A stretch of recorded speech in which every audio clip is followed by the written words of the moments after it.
Choisis la vie.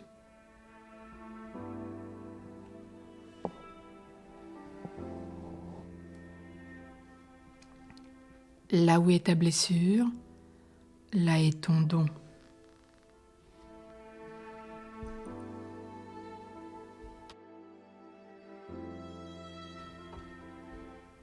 Nous avons tous un domaine où nous sommes fragiles. Pour certains, c'est d'avoir connu la dépression, la solitude, la maladie, la dépendance alcoolique, une dépendance sous toutes ses formes, l'hôpital psychiatrique, etc. Nous pouvons aider quelqu'un là où nous sommes encore sensibles, touchés. Nous pouvons partager la souffrance que nous avons vécue et être pour d'autres un espoir et un témoin de la guérison possible. Là où tu as le plus souffert, là se trouve sans doute ton appel, ta vocation. Un enfant est très sensible, très vulnérable à l'endroit d'un de ses dons.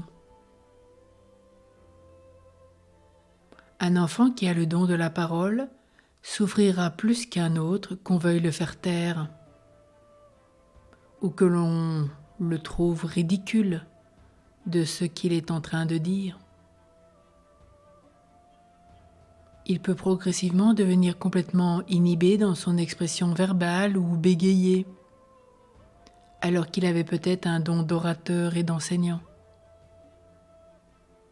Ce qui fait écho à Moïse.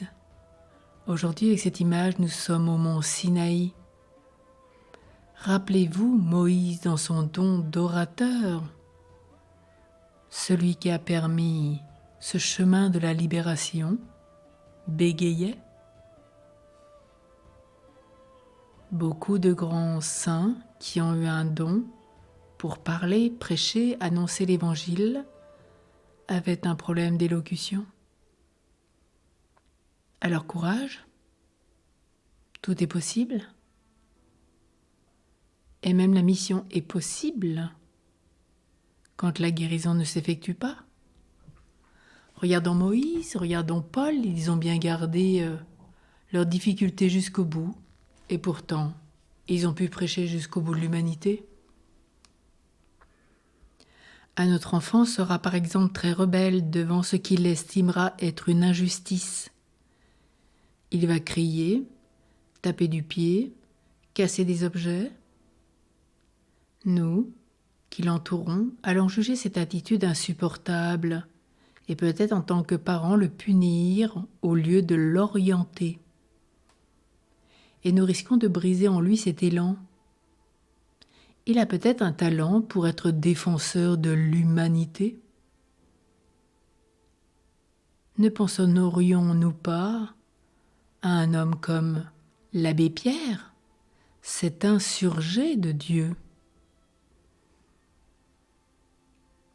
Un enfant qui casse beaucoup a souvent un don manuel.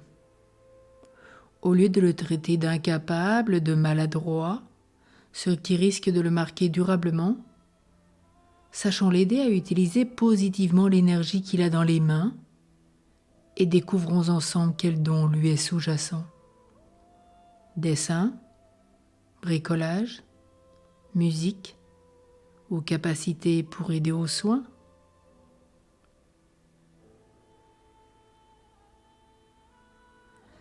C'est à nous tous, ou parents, de montrer aux enfants où sont les dispositions que nous entrevoyons chez eux au-delà des apparences.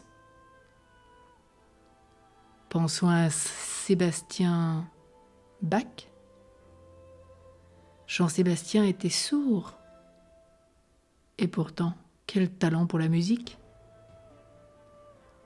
On aurait pu lui hurler dessus, alors qu'en fait, il ne nous comprenait pas parce que simplement, il n'avait pas les mêmes dispositions que nous et n'avait pas reçu cette possibilité d'écouter. Dans le négatif, le positif est toujours visible en filigrane. Si nous soulignons le négatif chez nos enfants, nous allons augmenter chez eux, comme si se confirmait à l'image que nous leur renvoyons d'eux-mêmes. Sachons voir le positif en transparence.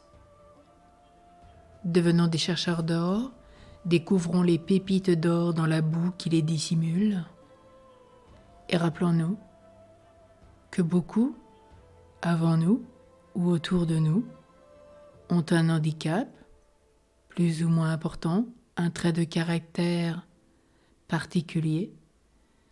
Et pourtant, regardez, Saint François de Sales, colérique à souhait, est devenu le docteur de l'amour dans la douceur. Saint Paul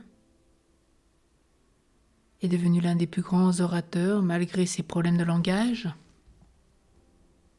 Moïse, malgré son bégaiement, a pu conduire le peuple, a pu leur parler.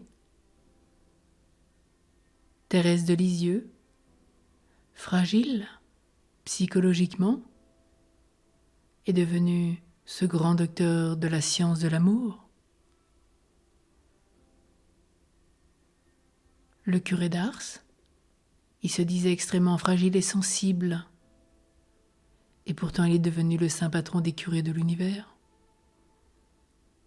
Prenez tous les saints ou ceux que vous aimez, et vous verrez qu'en tous, Dieu a pu faire une œuvre, malgré toutes les difficultés, les fragilités.